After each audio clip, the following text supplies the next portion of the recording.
Well, happy Saturday, free people of the Rocky Mountain region. This is Brandon from freestatecolorado.com with your weekly roundup. Today is May 27th, 2023. Every week I take a look at some of the headlines, some of the news stories from across our state. Well, it's Memorial Day weekend, so I hope you're able to be outside, enjoy some time with some family and friends, get that grill fired up. Well, let's take a look at some of the headlines from across Colorado. First news story I want to talk about this week is from coloradopolitics.com. Conservative groups form coalition against reducing TABOR refunds. Upcoming ballot measure seeks to dip into TABOR surplus to provide property tax relief.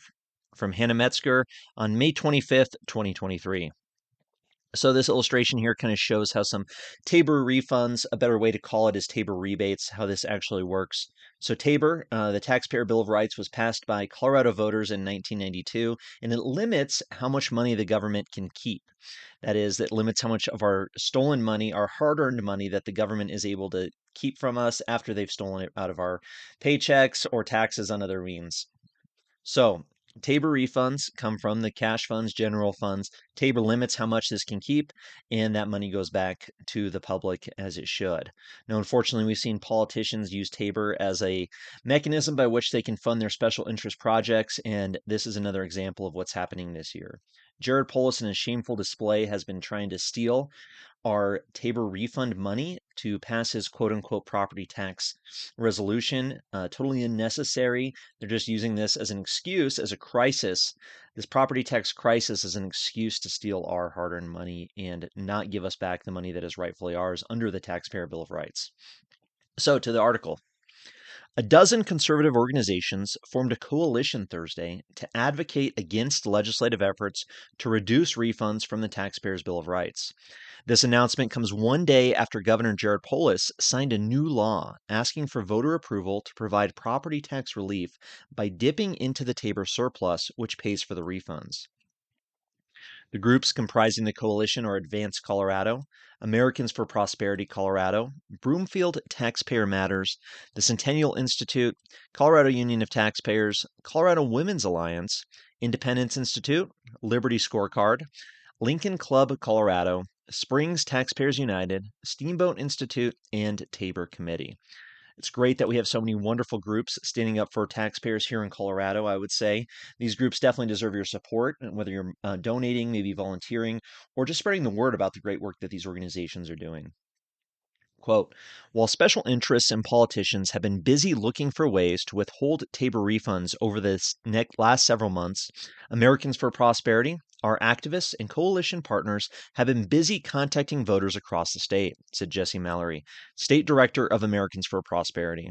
Trying to convince voters to weaken TABOR and eliminate refunds will be a nearly impossible task. Senate Bill 303, passed by the state legislature on May 8th and signed on Wednesday, seeks to divert TABOR surplus funds to homeowners and commercial property owners for at least 10 years to ease rising property taxes. The change must first be approved by Colorado voters via a ballot measure, Proposition HH. If Proposition HH passes, it would reduce property taxes by 11% over the next decade, Polis said. That would save homeowners on average $3,400 over 5 years and save businesses $12,000 over 5 years. But it would also reduce our TABOR refunds by up to 23%, even for non-property owners. So, good thing that this organization is fighting back, that this coalition is fighting back, that there are so many great organizations trying to defend our taxpayers' Bill of Rights and stand up for us taxpayers. These politicians should be ashamed of themselves for trying to steal our tax money and use it to try and claim they're actually doing something about property taxes. It was totally unnecessary for them. If the politicians, if the state legislators and Jared Polis wanted to lower our property taxes, they could do it without stealing our TABOR refunds. Well, let's move on and see what else is going on here. A related story from KOA News 5 in Southern Colorado. This is KOAA.com. 12 Colorado counties file lawsuit against the state over property tax ballot question. Lawsuit claims ballot initiative and bill violate single subject requirement in state's constitution. Article from May 24th, 2023, updated on May 25th. El Paso County.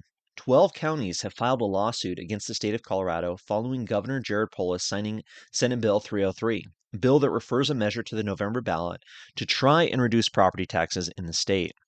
Senate Bill 303 will require voters to decide on a ballot issue in November 2023 to put measures in place to try to reduce property taxes in the state as well as retain excess revenue.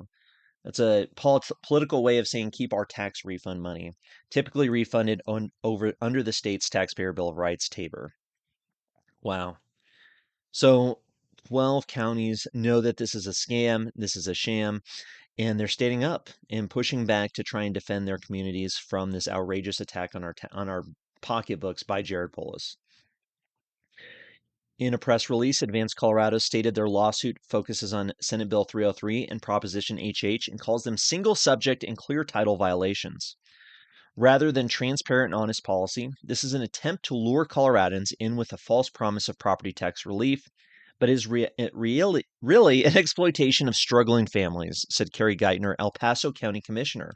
This bill is a sloppy bait and switch. A tiny tax decreases on the bait, but Coloradans will be worse off if they are tricked into giving up the TABOR refunds they are owed. Wow. So it's great to see 12 counties across the state join these efforts by Advance Colorado to fight back and stop this horrendous ballot initiative from even being presented to voters. El Paso County Commissioner Lon Jonas Gonzalez Jr. said he is on board with the lawsuit against the state. He said Governor Polis should instead sign off on Senate Bill 108, which would allow local governments to provide temporary property tax relief through temporary property tax credits or mill levy reductions. So good to see these 12 counties pushing back, fighting back against this outrageous effort by the governor and his political allies in the state legislature. So I wish they would show which 12 counties actually supported this measure. Unfortunately, KOA news website does not show that. They have it in their video here, but of course you got to be able to pause it very quickly, and it doesn't really give you that full picture now, does it? There's the counties if you can see that. Well, moving on. Well, let's see if we can get a better picture. There you go. All right, let's move on. ColoradoPolitics.com, Rachel Gable, May 22nd, 2023. Polis bites the hand that feeds Colorado. Staying on the Jared Polis news story here. Colorado Governor Jared Polis was gifted 2 opportunities to show his support of the state's multi-billion-dollar agriculture industry and offer an olive branch. He did not. On May 16th, the governor joined the Western Slope sponsors to inform them he would be vetoing Senate Bill 256. The bill would have ensured that a 10J designation was in place prior to wolf reintroduction. The bottom line is the wolves would have been designated as an experimental, non-essential population rather than endangered. It would have given CPW more flexibility and would have ensured the management of wolves is led by the state. Wow. So Colorado Farm Bureau's former Vice President of Advocacy, Sean Martini, said, quote, rushing a process that is contentious in the area where the law will have an impact ought to require adhering to the process prescribed in the proposition language, end quote. Polis is trying sleight of hand and moving the goalpost, saying there's nothing that says we can't do it faster, other than good sense and prudence and responsible public policy making. So, unfortunate to see Jared Polis fighting against Colorado's agriculture. Not too surprised for anybody who's been following his record as governor, but really disappointing to see that rural Colorado is being left to fend themselves off from the wolves. You know, their livestock, their personal animals, even people in the community are potentially at threat. And Jared Polis, of course, is rushing in, vetoing a bipartisan bill to kind of slow down and take a better look at this wolf reintroduction scheme. Well, let's move on.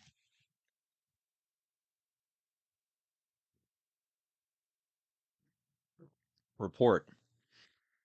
Monthly electric bills would increase $448 a month under Governor Polis's energy plan. By Joel Mueller, The Center Square, May 22nd, 2023. TheCenterSquare.com. Colorado's electricity customers would see monthly cost increases of $448 by 2040 if the state's all-renewable energy mandate is implemented, according to a report from free market research groups. The average monthly electric bill for residential, commercial, and industrial customers would increase to $628 in 17 years. According to the report titled Colorado's Energy Future, the High Cost of 100% Renewable Energy by 2040. The 46-page report examines the costs and reliability of Colorado's climate change mitigation policies. It's the first of a three-part series on the cost of renewable energy mandates and is a joint analysis by the Independence Institute and the Center of the American Experiment. Isn't that absolutely insane? Could you imagine your average monthly bill for heating or cooling your home at $628? I mean, what would this do to people? Talk about affordability. I mean, this is a perfect example of government makes problems worse. They don't care about actually protecting the people, the homeowners, the taxpayers, people on a fixed income. The working class citizens of our state deserve better than what our governor and what our legislature is doing. The report found Colorado Democrat Governor Jared Polis's goal of the state being completely dependent on a renewable electric grid, wind, solar, or batteries by 2040 would cost $318 billion through 2050. The report also predicted diminished capacity to provide electricity due to fluctuations in power generation from wind and solar facilities, resulting in blackouts. Wow. So Jared Polis, unfortunately, has been an advocate for eliminating natural gas, of course, part of this green agenda that we've seen be entirely destructive to our way of life. You know, first they want to take out agriculture, want to take out our ranching and farming community. Of course, the oil and gas industry has been under attack for a long time by Colorado's Democratic legislators, but this is really should drive home this idea of how much it's going to cost the average person. I mean, people need to wake up. People need to really get involved in your local political scene because this is what's going to happen. You're talking about $628 a month for your heating and cooling your house. Stand up and speak out now. As Ken DeGraaf had said in my recent interview with him, you know, some people think that sanity will eventually prevail, that these legislators will realize the harm and destruction they're causing to our communities, but unfortunately, sanity is not prevailing, and it's only getting worse, and it will continue to do so until individuals get more involved, stand up, and speak out. Well, let's take a look at the actual Independence Institute website here showing that report. So this is i2i.org from the Great Independence Institute located in Denver in Capitol Hill. Colorado's Energy Future, the high cost of 100% renewable electricity by 2040, May 15th, 2023. So you can actually read the report on the website. Of course, find this on freestatecolorado.com. On the web page here, you can click the link in the YouTube description to find it. But you can actually read the report and see how destructive Jared Polis's plans are and how it's going to hurt you and your family. Colorado Governor Jared Polis campaigned for his first term in office on a platform of transitioning the state to 100% renewable energy by 2040. In his first year in office, Polis unveiled an official government roadmap to do just that. Since then, he has signed into law no fewer than 55 climate bills and directed his executive agencies to craft at least a dozen new regulations aimed at making his roadmap a reality.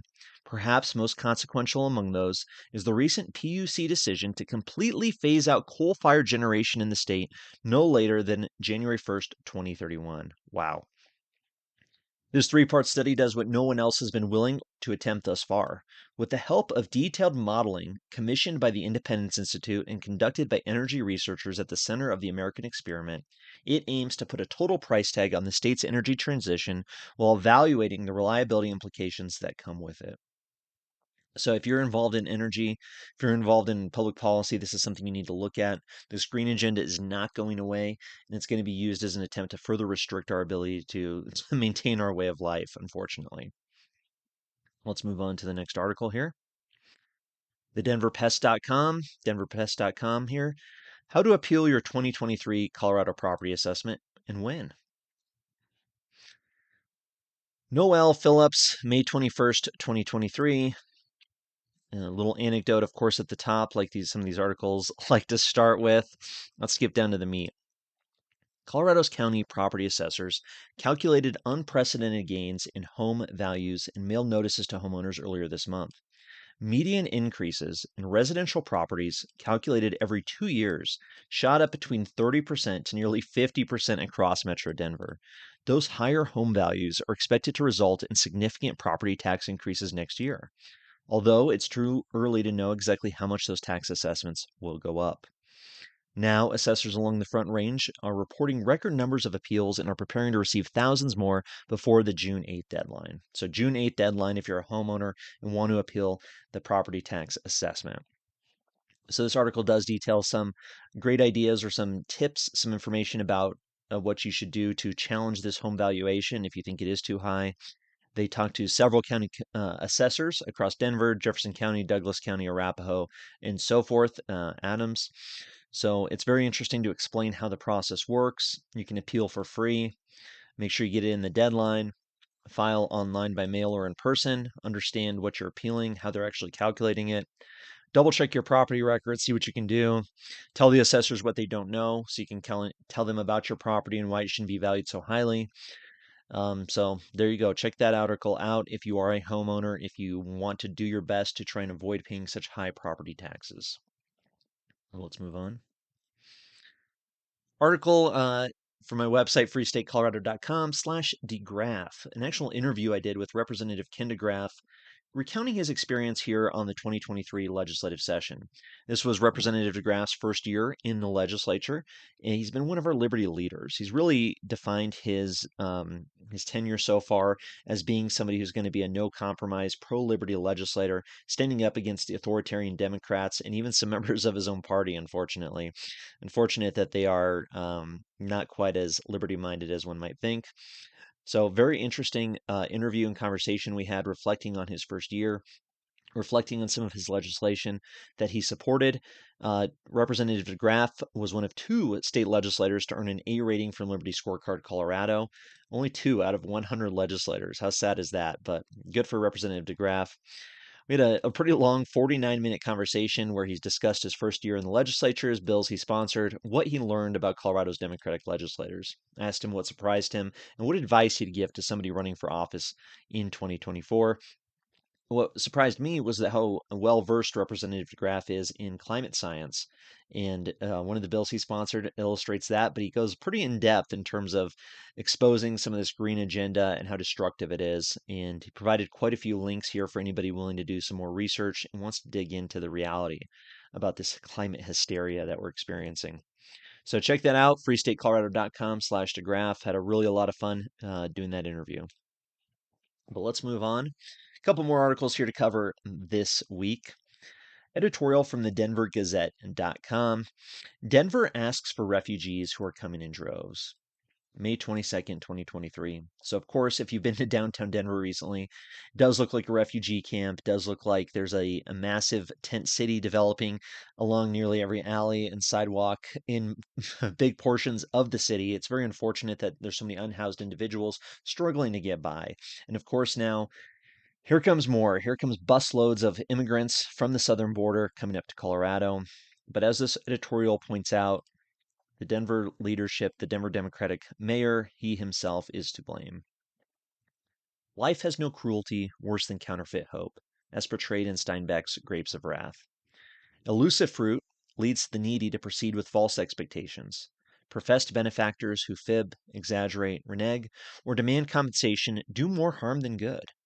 Denver Mayor Michael Hancock boldly invites immigrants to Colorado, promising comfort and care because that's who we are. Sadly, as they arrive, the mayor sounds unwelcoming. He wants payment if he must deliver on his gestures of goodwill. The mayor's latest bitter behavior came Thursday after Texas Governor Greg Abbott sent a busload of Latin American immigrants from the Texas border to Denver. It turns out they need food, shelter, clothing, and care.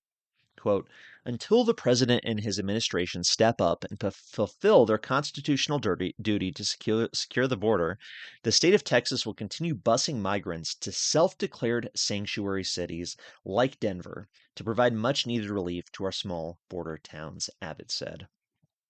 Hancock asked for them. The latest wave comes from Venezuela, run by a socialist government called, quote, a brutal authoritarian regime, end quote, by Governor Jared Polis. Immigrants escaping socialism seek the benevolence of capitalism, a system that generates surplus services and goods. By contrast, Venezuela's socialist economy leaves grocery stores empty. Capitalism has made the United States so wealthy that major retailers allow criminals to steal.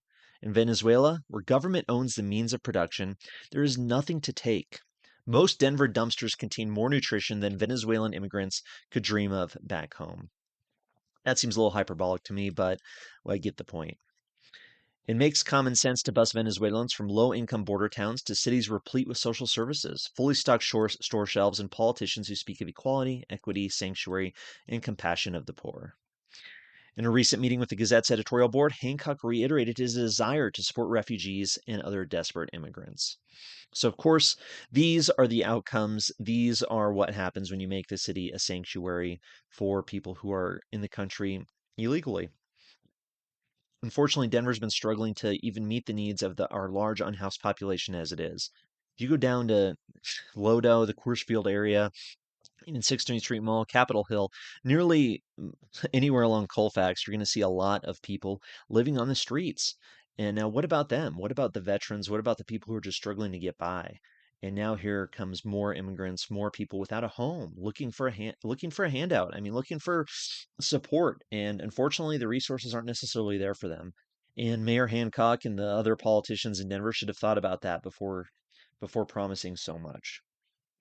Let's move on.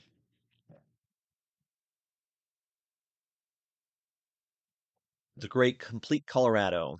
Page2.completecolorado.com. Definitely a website you should be checking out every day. One of the greatest news resources we have in the liberty movement in Colorado. Mallory. A longer legislative session, the enemy of good government. May 20th, 2023 by Jesse Mallory. Colorado's legislative session runs 120 calendar days. Once the clock hits zero, all legislative activity ceases. Uncompleted bills die and must be reintroduced next year. Is this a problem? To some, it absolutely is. This deadline kills needed legislative action. As a result, the state should consider moving to a full-time legislative session, they contend. This proposal, however, both misunderstands the problem and fails to offer a compelling solution. A full-time legislature would cloud accountability and lead to more spending and taxes. It would also not guarantee a more productive legislature, entrench partisanship, and leave the legislators more insulated from the constituents, and thus more under the sway of special interests. In sum, a full-time legislative calendar is the enemy of both good governance and liberty. Most obviously, a longer legislative session allows the party in power to escape scrutiny. A shorter legislative session focuses the public's attention on the biggest priorities. If the legislature is always moving, however, the biggest bills will receive less debate and scrutiny. Denver is thus more likely to pass unpopular and damaging taxes and regulations. Well, I couldn't agree more with Jesse Mallory here. Colorado's liberty movement, anybody who believes in freedom, truth, and justice needs to stand up to this idea that the Colorado legislature should have a longer legislative session. Could you imagine we have these politicians running amok across Colorado for an entire year? How much destruction they could cause, how much new regulations, new policies. I mean, for anybody who's been following Free State Colorado, you've probably seen a lot of this destructive legislation that we've seen this year and last and several years. I mean, going back since I started this website 3 years ago, I've been tracking how terrible it is, what they're doing to restrict our gun rights, to make life a lot more difficult and expensive. We see this every week doing these weekly roundups. So it would be a bad thing. I mean, without speaking, without using bad language, it would be a very, very bad thing if the state legislature met all year round. So I hope that this does not happen. Hope that people come to their senses and oppose this idea that the state legislature should meet all year. In fact, I think the state legislature should meet maybe once every 2 years. Talk about increasing accountability. Talk about increasing voter scrutiny, right? Legislators get elected on one election. They have 1 year to propose legislation. Then they can't do any more until the voters actually approve them for the next go around. I think that's a lot more fair. It makes a lot more sense in terms of making sure we have a representative government. We actually have a democracy where the people have a voice. But let's move on and see what else is going on. Few more articles here from denverite.com. Here's why RTD's light rail system is virtually unusable this week, especially along the I-25 corridor, Santa Fe Drive, and the heart of downtown. Temporary service disruption RTD sign here, May 23rd through the 25th. Nathaniel Miner, May 23rd, 2023. Little anecdote, of course, talking about this typical Denver resident here who's has to drive to work because he couldn't take his light rail as he was hoping. The subsidized transportation. So, service disruptions is the name of the game in this article.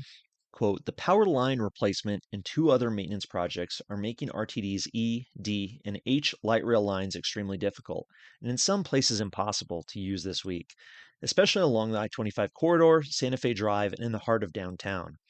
And because of staffing shortages, the transit agency isn't running substitute buses between closed stations, a typical practice during service interruptions.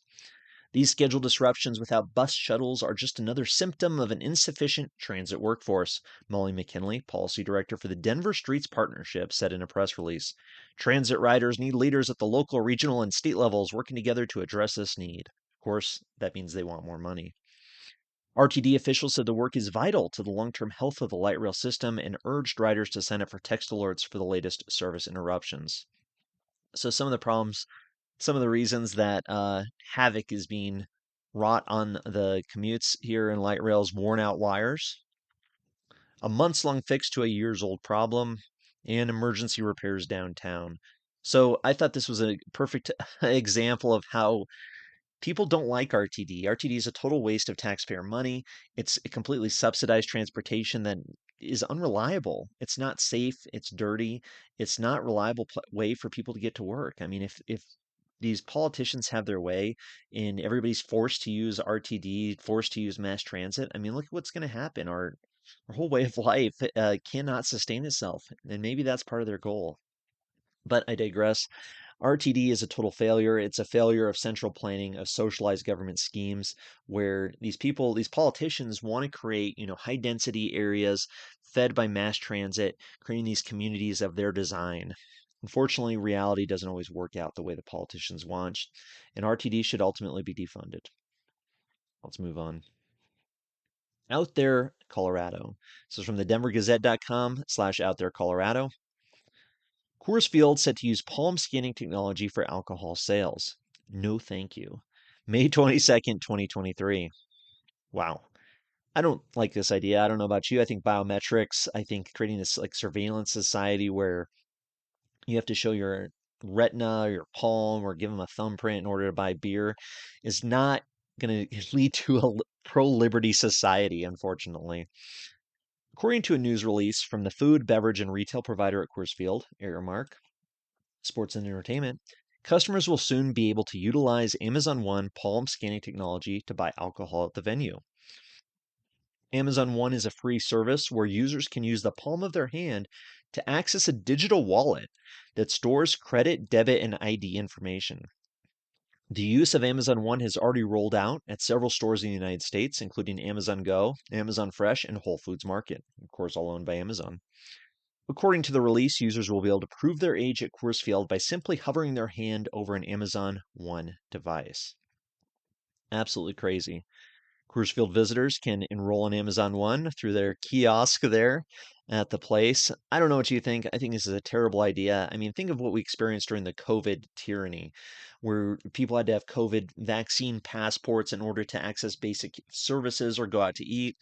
I mean, imagine if you have to scan your palm, what kind of society this is going to be creating. So say no to palm scanning technology for buying beer. I mean, how ridiculous. Let's take a look at what else. Another headline that Amazon is getting in the news this week from May 23rd, 2023. CPR.org, of course, the state funded, taxpayer funded Colorado Public Radio. Amazon delivery drivers in Colorado peed in bottles, pooped in bags to keep jobs, lawsuit says. Wow. I don't know about you, but I've never worked in a place where that was necessary. And if it was, I don't think I'd be working there very long. It's crazy that these people would continue working there to me if this is their normal day, right? But anyways, let's take a look at the article. Of course, start with an anecdote about the guy, and of course, he's part of the lawsuit, and he's packing plastic water bottles during his drive, during his shift, so that he can pee in these plastic water bottles. And one time, he at least pooped in a doggy waste bag in the back of his truck. Absolutely wild. Schilling, along with two other current and former Amazon delivery drivers, filed a proposed class action lawsuit against the tech giant in Denver District Court on Monday, alleging the company's breakneck work pace and driver tracking technology prevents workers from taking state required rest breaks. Workers can't take time to find public restrooms on their routes without facing admonishment from higher ups or disciplinary actions, according to the lawsuit. Trash cans in Amazon fulfillment centers are frequently overflowing with bottles of urine.